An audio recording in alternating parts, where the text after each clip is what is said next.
Graça e paz, amados irmãos. Eu sou o pastor evangelista Evandro Teixeira e nós estamos aqui na nossa EBD Inovadora para mais uma pré-aula da nossa Escola Bíblica Dominical. Antes dessa aula, queria convidar você para que nós façamos uma oração. Senhor Jesus, obrigado pela oportunidade de estarmos aqui, Senhor, compartilhando a Tua palavra. Que Teu Espírito possa iluminar nossa mente, nos dar entendimento, para que possamos, Senhor, aprender tudo aquilo, Jesus, que precisamos absorver para a nossa própria vida e termos uma aula abençoada no próximo domingo, em nome de Jesus. Amém. Amados irmãos, hoje nós vamos estudar a lição de número 9, onde vamos fazer algumas reflexões sobre o capítulo 11 de João. A lição de número 9 tem como assunto da lição João 11, a ressurreição de Lázaro. O texto áureo diz assim: Respondeu-lhe Jesus: Não te disse eu que se creres verás a glória de Deus? João capítulo 11, verso 40. A leitura bíblica para a nossa reflexão está lá no livro de João, capítulo 11, do verso 21 até o 48, a leitura bíblica com todos. E a verdade prática diz assim: quem crê em Jesus, ainda que morra, viverá. Sempre importante fixarmos a verdade prática, porque ela é a prática de tudo aquilo que a gente vai fazer menção nessa oportunidade. A gente tem 3 objetivos na nossa lição, e o primeiro é entender que os amigos de Jesus também podem ser afligidos. Segundo, acreditar que estar aos pés de Jesus é o melhor lugar. Terceiro, crer para ver a glória de Deus. Então, aqui na nossa introdução, a gente vai observar que o comentarista ele diz assim: este é o 7º e o último e o maior dos milagres públicos operados por Jesus e registrados neste evangelho. Foi realizado na última semana antes de Jesus ser preso e morto na cruz. Então, muito próximo da semana final decisiva do nosso Senhor Jesus Cristo aqui na terra, antes da sua crucificação. No primeiro ponto, a gente vai ver a amizade com Jesus. No meio do deserto de hostilidades enfrentado por Jesus em Jerusalém, havia um oásis em Betânia, a amizade de Marta, Maria e Lázaro.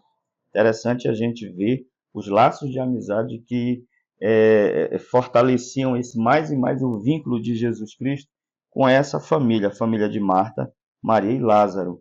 E no primeiro subponto a gente vê aqui amigo, doente e morto. João, capítulo 11, verso 3, que diz da seguinte maneira: Mandaram, pois, as irmãs de Lázaro dizer a Jesus: Senhor, está enfermo aquele a quem amas.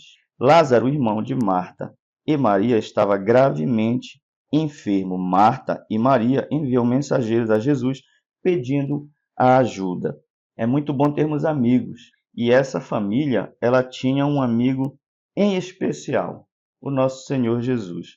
A amizade que havia entre essa família e o nosso Senhor Jesus Cristo, sem dúvida nenhuma, foi de grande importância para a vida daquela família naquele momento e também para nos mostrar que o melhor amigo que a gente pode ter é Jesus. Essa lição ela vem trazer, nesse primeiro subponto, uma verdade na prática de que Jesus ele é o melhor de todos os amigos. Jesus está não tão distante da cidade de Betânia, e naquele momento ele poderia logo socorrer a família daquele seu amigo, aquela família que era muito próxima e amiga dele. Amigos de Jesus, amigos pessoais de Jesus. Mas o que é importante a gente observar que nesses subpontos, aqui dentro desse subponto, a letra A, por exemplo, o comentarista faz questão de trazer essa verdade interessante para as nossas vidas. As crises são inevitáveis. Quando a gente tem o nosso Senhor Jesus Cristo como aquele que é o nosso amigo verdadeiro e em todos os momentos, em nenhum momento a gente tem isenção de dificuldades, né? As crises são inevitáveis, tá? Letra B, as crises podem aumentar. Lázaro piorou e chegou a morrer. Então, o que é interessante é isso. A amizade com Jesus fez com que eles recorressem a Jesus, elas, as irmãs de Lázaro, recorressem a Jesus, porque sabiam que Lázaro estava enfermo e muito provavelmente, como foi, acabou morrendo, e Jesus ainda se demorou alguns dias antes de recorrer àquela família. E essas realidades são interessantes para as nossas vidas hoje. As crises são inevitáveis, as crises podem aumentar. E também a letra C, as crises produzem angústia. Quando a enfermidade chega à nossa casa, ficamos profundamente angustiados. Nessas horas, nossa dor aumenta, pois nossa expectativa era receber o milagre e este não chega. Então, o primeiro ponto que a gente pode tirar dessa história que nos enche de esperança hoje é que a amizade com Jesus, um bom relacionamento de intimidade com o Senhor Jesus Cristo, não nos isenta das dificuldades da vida. As crises são inevitáveis, as crises podem aumentar e as crises produzem angústia. Mas é melhor de tudo, o melhor de tudo é que mesmo em meio a essas dificuldades, Jesus estará sempre conosco, assim como ele sempre esteve com aquela família e não os abandonou. Se você vê lá, João capítulo 11, no verso 11, assim falou e depois disse-lhes, Lázaro, nosso amigo, dorme, mas vou despertá-lo do sono. Jesus, quando recebe o recado das irmãs de Lázaro, comenta com os seus discípulos, Lázaro, o nosso amigo. Lá no capítulo 15, versículo 15, Jesus diz assim, ó, eu não vos chamarei servos, porque o servo não sabe o que faz seu senhor, mas tenho-vos chamado amigos, porque tudo quanto ouvi do meu Pai vos tenho feito conhecer. Então, para você observar que Jesus, para Jesus, é muito importante também essa questão da amizade e da amizade com o nosso Senhor Jesus Cristo.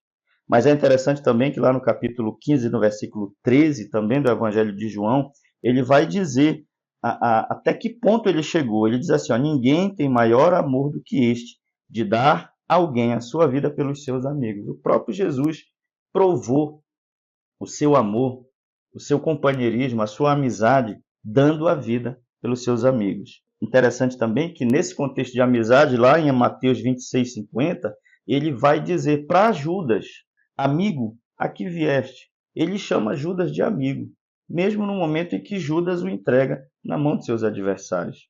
Agora, lá no capítulo 15 de João, no verso 14, ele vai nos dizer o que é preciso para ser amigo de Deus. João 15:14, ele diz assim, vós sereis meus amigos se fizerdes o que eu vos mando.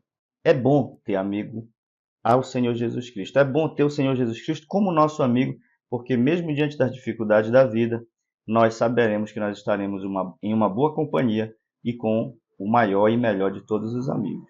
No segundo subponto, a manifestação da glória de Deus. João capítulo 11, verso 4, que diz assim, ao receber a notícia, disse Jesus, esta enfermidade não é para a morte, e sim para a glória de Deus, a fim de que o Filho de Deus seja por ela glorificado. A resposta de Jesus em 11:4, capítulo 11, verso 4, parece enigmática. Ao receber a notícia, disse Jesus, essa enfermidade não é para a morte, mas para a glória de Deus. O que é interessante, que é muito importante para os nossos amados irmãos, nossos professores, eles poderem observar esse contexto da palavra glória. É para a glória de Deus. A gente sabe, a gente está acostumado a ter a palavra glória como aquele significado de esplendor, de magnificência, de brilho, de majestade, e também até do estado final dos servos de Deus no reino de Deus. E a palavra doxa, ela tem esse sentido, a palavra doxa no grego, que é glória, ela tem esse significado. Mas o que é mais interessante é que esse sentido todo, esses adjetivos que a gente acabou de descrever aqui, eles são sentidos secundários. O sentido principal da palavra doxa, no original grego, é opinião. É interessante isso. E no caso do Novo Testamento, sempre traz uma boa, um louvor, honra. O sentido básico de doxa é o que evoca boa opinião.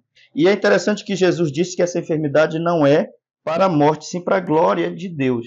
Quando Jesus está ali na frente do túmulo, a gente vai ver isso mais lá na frente, não houve nenhuma luz maravilhosa, esplendorosa e brilhante do céu, como foi, por exemplo, no Monte da Transfiguração. Não desceu nenhum anjo do céu com esplendor, com majestade e com glória e tirou a pedra dali do túmulo. Não aconteceu nada disso. Então é interessante a gente ver esse sentido da palavra glória, de ter uma boa opinião, de ter algo que resulte em louvor, em uma boa opinião, em glória, ou seja, o louvor dos homens. Essa que é a grande realidade. A gente vê lá, por exemplo, em Lucas 17:18, quando Jesus cura 10 leprosos, ele diz assim: não houve quem voltasse para dar glória a Deus, senão a este estrangeiro. Ou seja, um samaritano voltou para glorificar a Deus, dar uma boa opinião, prestar honras e louvor a Deus pela sua cura. O centurião, lá no momento da crucificação, Lucas 23:47, quando ele viu o que tinha acontecido, deu glórias a Deus e disse: na verdade, este homem ele era justo. Então, o que a gente pode tirar aqui dessa manifestação da glória de Deus é, sim, de sinais portentosos, de magnificência, de majestade, de coisas grandiosas, da manifestação do poder de Deus na ressurreição de um homem que já estava morto. Mas tudo isso aconteceu para que os homens pudessem ver aquilo ali e dar glórias a Deus, dar uma boa opinião sobre o Deus dos deuses, Senhor dos senhores, o nosso Salvador. No terceiro subponto, a gente vai falar sobre uma demora surpreendente. João capítulo 11, versículo 6, diz da seguinte maneira: quando, pois, soube que Lázaro estava doente, ainda se demorou 2 dias no lugar onde estava. É interessante aqui, essa forma de a gente tudo medir por tempo, nos faz até ter um entendimento daquilo que não é. A grande verdade é que Jesus não se demorou. Ele tinha uma agenda, ele tinha um tempo. Deus tem um tempo, e não é o nosso. O nosso tempo é medido por horas, minutos, meses, anos e etc. O tempo de Deus não, é um tempo pontual, um tempo certo. Jesus demorou-se, olhando pela vista humana, aos olhos humanos, ele demorou naquele lugar porque havia uma agenda pré-determinada, havia algo ali. Tanto é que aqui o comentarista diz assim, ó, em vez de mudar sua agenda para socorrer Lázaro, Jesus ficou ainda mais 2 dias antes onde estava, em vez de ir pessoalmente. É interessante que lá no capítulo 11 do Evangelho de João, no verso 15, ele diz assim: folgo por amor de vós, falando aos discípulos, de que eu lá não estivesse, para que acrediteis, mas vamos ter com ele. Ou seja, Lázaro precisava morrer para que Jesus pudesse executar o milagre e até mesmo seus próprios discípulos pudessem também ter mais uma prova, dar glória a Deus, louvar ao Senhor e ver que realmente eles estavam ali diante do Messias. Como lidar, né? Olhando do ponto de vista humano, como lidar com isso que a gente considera muitas das vezes como certa demora de Deus em fazer aquilo que a gente precisa. A gente sempre tem esse costume de dizer que Deus muitas das vezes se cala ou retarda. Isso é uma visão humana, humanística da gente. Aqui a gente vê as irmãs de Lázaro, nessa reflexão do comentarista, na letra A, ele diz assim: Marta e Maria fizeram a coisa certa na hora da aflição. O que foi? Buscaram ajuda em Jesus. Então está aqui, uma boa recomendação para quando a gente estiver nesse momento, achando que Jesus está demorando em nos ajudar, em nos socorrer, achando que muitas das vezes Deus está se calando em meio às nossas orações, em resposta ao nosso sofrimento. O que a gente precisa fazer? Buscar ajuda em Jesus. Foi isso que elas fizeram, elas correram para Jesus. Letra B, elas buscaram ajuda na base certa, basearam-se no amor de Jesus por Lázaro e não no amor de Lázaro por Jesus. Elas viram que Jesus amava, elas percebiam isso, que Jesus amava aquele homem, aquela família. Então elas recorreram para quem as amava. Assim tem que ser conosco. Se você acha que Deus não está atento à tua petição, que talvez te abandonou, que talvez ele esteja demorando, saiba, ele te ama. Ele morreu por você e ele não vai deixar de te socorrer. Agora, ele tem uma agenda, ele tem o seu próprio tempo e a gente precisa entender essas situações. Lá no capítulo 11, no verso 45, a gente vê isso novamente quando a palavra de Deus diz assim: muitos, pois, dentre os judeus que tinham vindo a Maria e que tinham visto o que Jesus fizera, creram nele. Ou seja, Lázaro precisava morrer para Jesus chegar naquele lugar, ressuscitar o morto, as pessoas verem tudo aquilo e crerem que ele era realmente filho de Deus. Jesus nunca atrasa. Gálatas 4:4, vindo à plenitude dos tempos, ou seja, o tempo certo, Deus enviou o seu filho, nascido de mulher, nascido sobre a lei. Tudo tem uma agenda determinada pelo nosso Deus. E é importante a gente entender e assimilar isso para que nós possamos termos essa fé cada vez aumentada, que nós estaremos bem com Jesus, independente das situações. Agora nós vamos para o segundo ponto, atitudes de Marta e Maria. No subponto 1, a atitude de Marta, João capítulo 11, verso 21, que diz assim: disse, pois, Marta a Jesus: Senhor, se estiveras aqui, não teria morrido meu irmão. O que a gente vê aqui, na atitude dessas mulheres, a gente vê atitudes típicas de pessoas que estão passando por um processo de luto.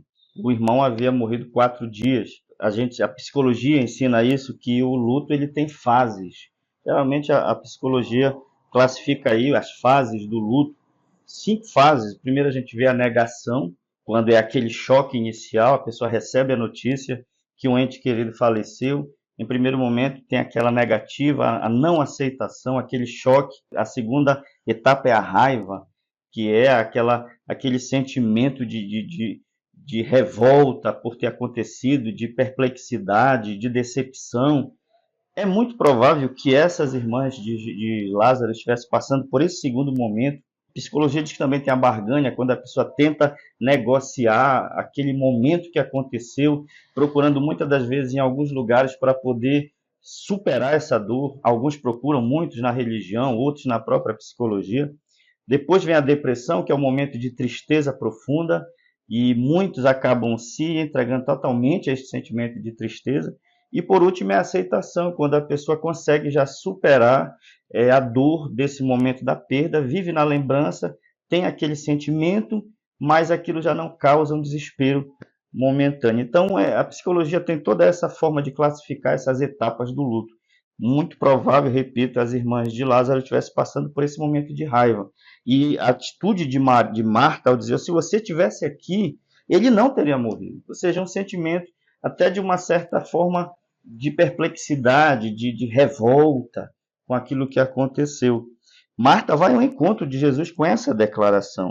Quando Marta se encontra com Jesus, foi seu coração que falou através dos seus lábios. Marta lamenta a demora, mas crê que Jesus, em resposta à oração a Deus, pode reverter a situação.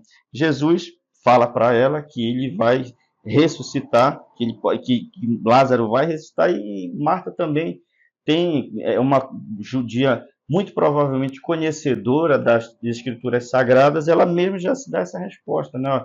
Eu sei que no último dia ele vai ressuscitar, ou seja, ela já deu uma resposta teológica demais para tentar até mesmo barganhar com a sua própria dor, aquilo que a psicologia ensina, barganhando com a sua própria dor para tentar minimizar esse sofrimento.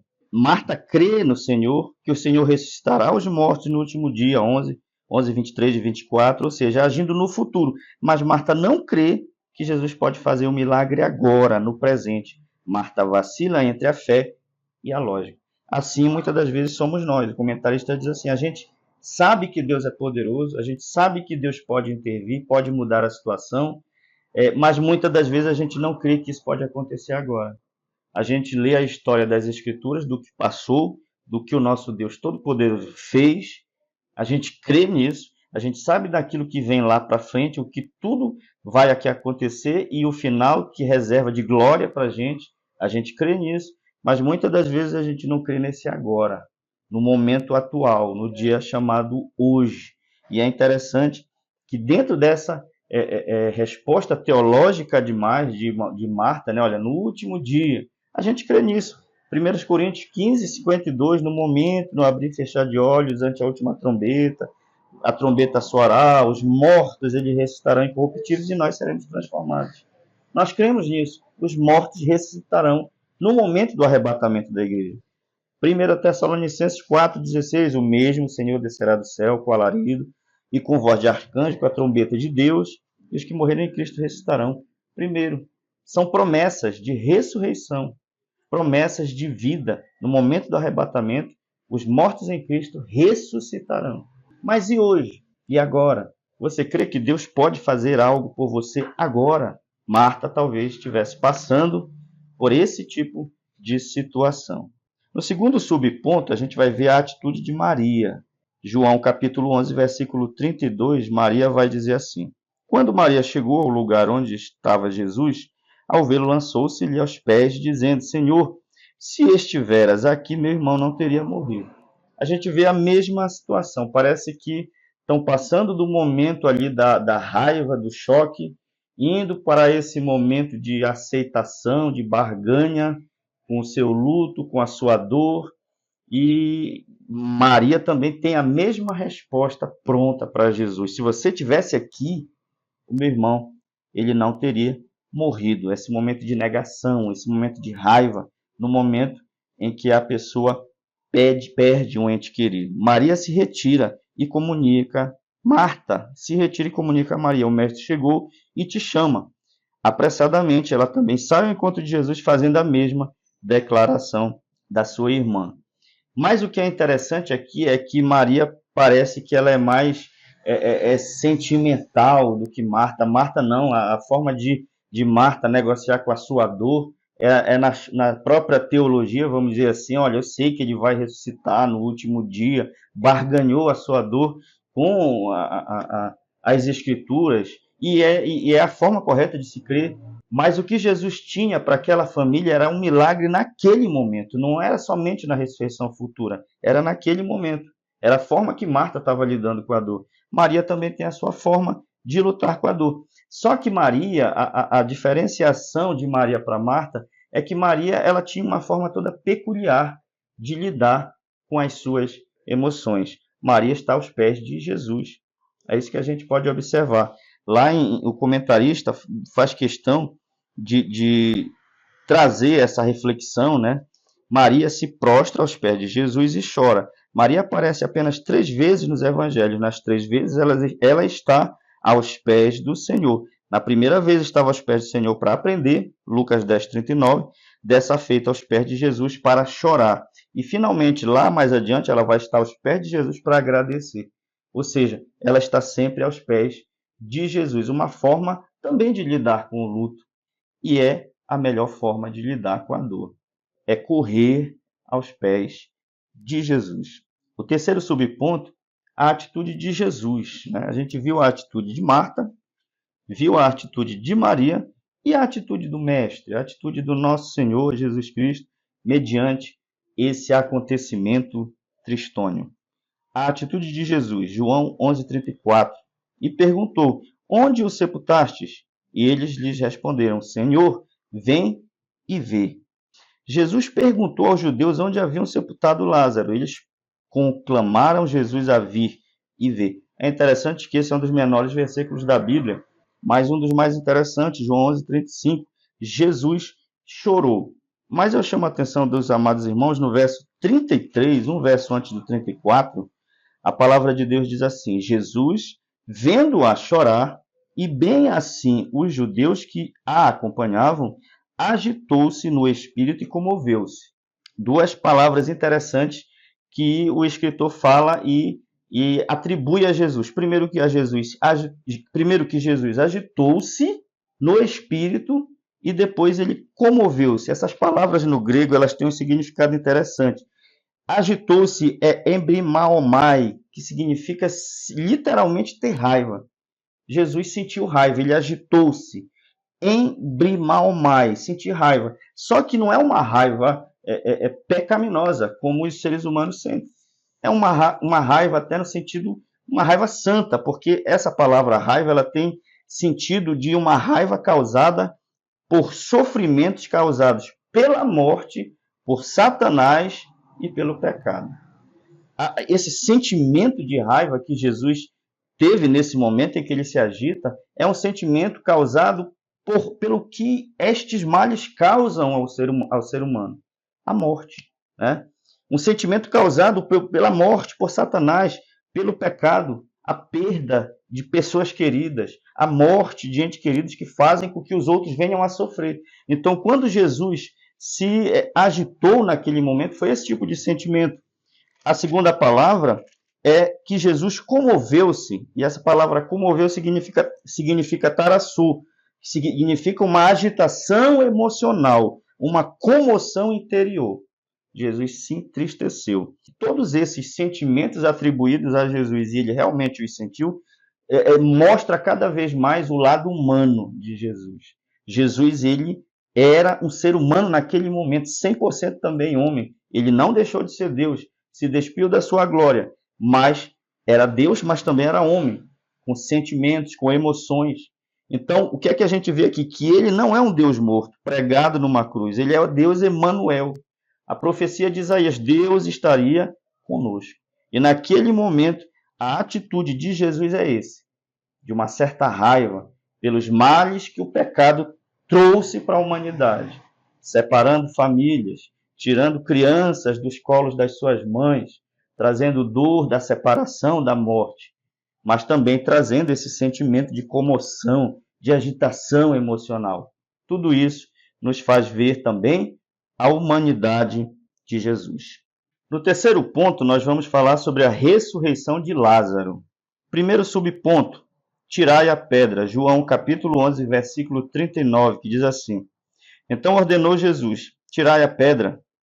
Disse-lhe Marta, irmã do morto, Senhor, já cheira mal, porque já é de 4 dias. Tirai a pedra. O mesmo Jesus que levantou Lázaro da morte poderia ter rolado a pedra do seu túmulo, mas rolar a pedra era uma obra que os homens ali presentes poderiam fazer, e esta Jesus ordenou que fosse feita. Ou seja, a glória de Deus não foi a doxa no sentido de um anjo com todo o seu esplendor descer e tirar a pedra, não. Foi um sinal portentoso que trouxe aos homens um bom louvor da pessoa de Deus. Isso os homens precisavam fazer, né? O que é interessante aqui é que a gente vê o livro o Evangelho de João trazendo esses sinais, os milagres de Jesus. Mais à frente a gente vai ver isso. Que os milagres de Jesus eles eram pedagógicos, eles traziam certos ensinamentos, vislumbrando coisas pontuais na vida de cada uma das pessoas e também na história, no processo da história do relacionamento de Deus com o ser humano, com o mundo, de uma forma geral. Tudo tem um significado muito profundo. Quando Jesus ele curou enfermos, por exemplo, ele era um sinal de que ele tem poder sobre o pecado. O pecado, a morte, a enfermidade, ele entra no mundo por meio, as enfermidades, a morte entra por meio do pecado. Então, quando ele curava os enfermos, era um sinal de que ele tem poder sobre o pecado. Quando ele expulsou demônios, era um sinal da derrota completa do reino de Satanás. Cada um endemoniado liberto era um sinal de que ele derrotou o reino, o império das trevas. Quando ele transformou água em vinhos, a gente viu isso algumas lições para trás, e quando ele ordenou que o vento sossegasse, quando ele multiplicou pão e peixes, quando ele mexeu com a natureza, quando ele alterou a natureza, era um sinal de que ele vai restaurar a natureza, a humanidade, o mundo, que hoje em dia está sob maldição por causa do homem. Foi o que Deus falou lá para Adão: maldita é a terra por causa de ti. Então, quando ele mexeu com a ordem da natureza, ele trazia esse sinal de que ele vai restaurar esse céu, novos céus e nova terra, para todos aqueles que estiverem no momento lá, na consumação do reino de Deus. Então, quando ele ressuscitou mortos, também era um sinal. Era um sinal de que ele trará todos os mortos à vida novamente, tanto ímpios quanto justos. Jesus trará um dia todos de volta à vida. Então, esses sinais Esses milagres, eles não aconteciam simplesmente porque Jesus um dia acordou e quis ressuscitar o morto. Não era bem assim. Tudo era pontual, pedagógico, sinal. Eram muito mais do que milagres. Eram sinais que confirmavam a glória de Deus. Lá em João capítulo 5, no verso 28 e 29, por exemplo, a palavra de Deus diz assim: não vos admireis disso, porque vem a hora em que todos os que estão nos sepulcros ouvirão a sua voz e sairão. Os que tiverem feito bem para a ressurreição da vida, os que tiverem praticado mal para a ressurreição do juízo. O comentarista diz aqui no último parágrafo, ele diz assim: no dia final, na segunda vinda de Cristo, os mortos também ouvirão a sua voz e sairão do túmulo. Ele dá essa referência aqui. Só que aqui Jesus está falando de uma forma geral, da ressurreição dos mortos de uma forma geral. Paulo vai, mais lá na frente, ele vai especificar bem: os mortos em Cristo ressuscitarão no arrebatamento da igreja, e lá no final do milênio, os ímpios vão ressuscitar para estar diante do tribunal do trono branco e assim prestarem contas ao Deus que também vai ser o juiz deles. Então, essa referência aqui, ele fala de uma ressurreição de uma forma geral. Mas lá na frente, repito, as epístolas vão tratar da especificidade da ressurreição, da primeira ressurreição e da ressurreição da condenação.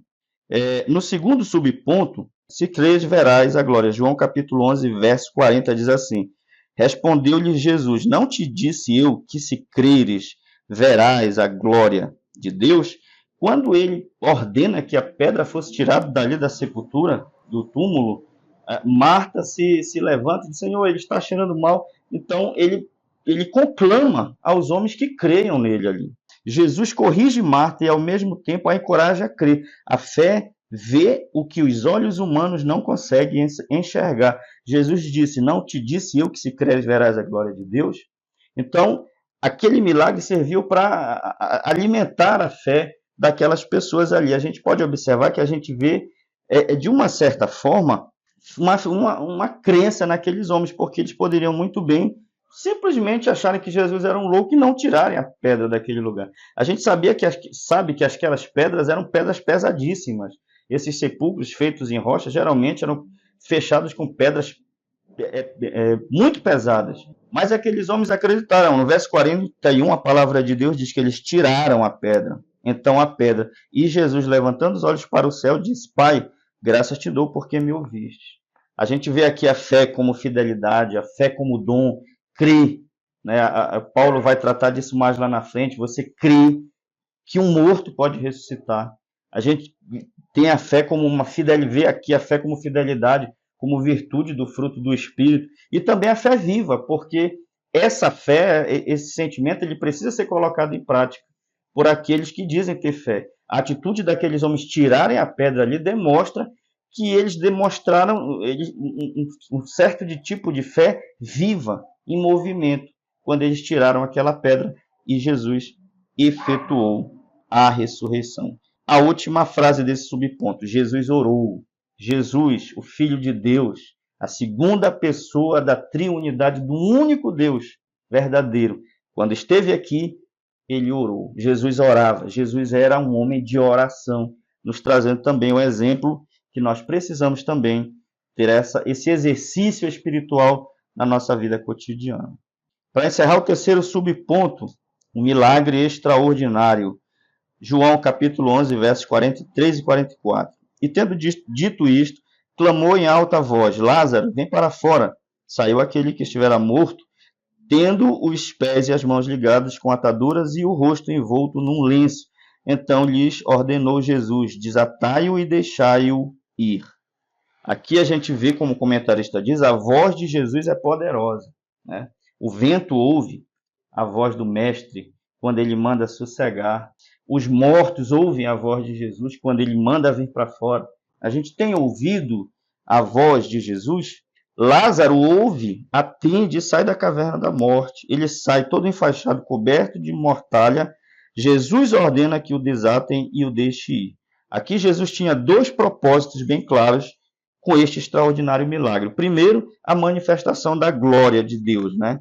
Para o louvor dos homens, a glorificação dos homens a Deus, e também a manifestação do poder de Deus, da majestade, do poder soberano de Deus, que tem poder de trazer um morto à vida novamente.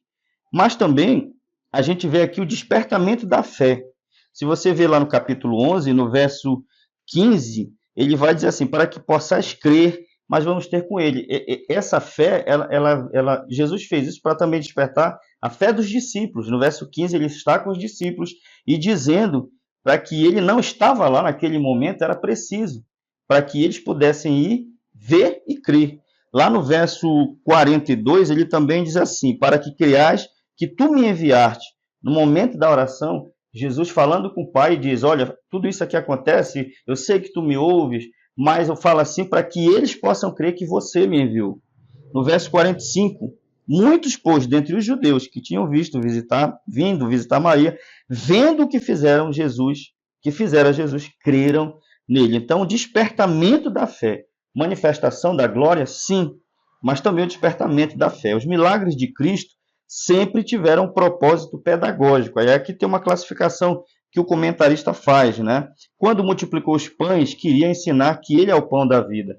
Quando curou o cego de nascença, queria ensinar que ele é a luz do mundo. Quando ressuscitou Lázaro, queria ensinar que ele é a ressurreição e a vida. O que é interessante também a fazer menção é a decisão do Sinédrio, né? O Sinédrio, depois de que tudo isso aconteceu, eles se reuniram e começaram a confabular sobre a situação que Jesus estava promovendo ali. Caifás, ele fala uma coisa interessante. Lá no verso 50, ele diz assim, ó, não considerais que vos convém que morra um só homem pelo povo e que não venha a perecer toda a nação? Ora, ele não disse isto de si mesmo, mas sendo sumo sacerdote naquele ano, profetizou que Jesus estava para morrer pela nação, não somente pela nação, mas também para reunir em um só corpo os filhos de Deus que andam dispersos. Ou seja, o próprio Caifás, ele fala isso profetizando que Jesus deveria morrer pela humanidade, né? É por isso que o comentarista diz aqui que os membros do Sinédrio pensavam que eles estavam no controle da situação, orquestrando a prisão de Jesus, mas tudo isso fazia parte do plano de Deus que estava tudo na agenda do Pai. Então tudo estava determinado, tudo Jesus seguindo a agenda de Deus, seguindo a agenda do Pai, até mesmo deixando Lázaro morrer para que ele ressuscitasse Lázaro e os homens crescem em Deus. Aplicação pessoal dessa lição. Jesus sabe o que é a dor da morte, pois a suportou para arrancar seu aguilhão e nos trazer ressurreição. Continue crendo. A gente vê nessas lições aqui maravilhosas que Jesus ele demonstra essa humanidade. E como um ser humano, ele também sabe aquilo que você está passando, aquilo que você está enfrentando, aquilo que você está vivendo, e ele não é alheio aos seus sentimentos. Creia em Jesus e não o abandone em nenhum momento da sua vida. Nós vamos encerrar essa pré-aula orando ao Senhor novamente. Deus poderoso, nós te louvamos e te agradecemos por estarmos aqui, Senhor, compartilhando a Tua palavra. Que essa palavra faça morada em nosso coração e que no próximo domingo os nossos amados e queridos irmãos professores possam ter uma boa aula em nome de Jesus. Amém. Queremos convidar você a se inscrever no nosso canal. Se você gostou, curta todos esses vídeos, compartilhe, comente. É muito importante para que outras pessoas possam também estar recebendo sugestão desse vídeo em nome de Jesus. Amém. Já convido você também para a próxima aula também estarmos juntos compartilhando a palavra de Deus.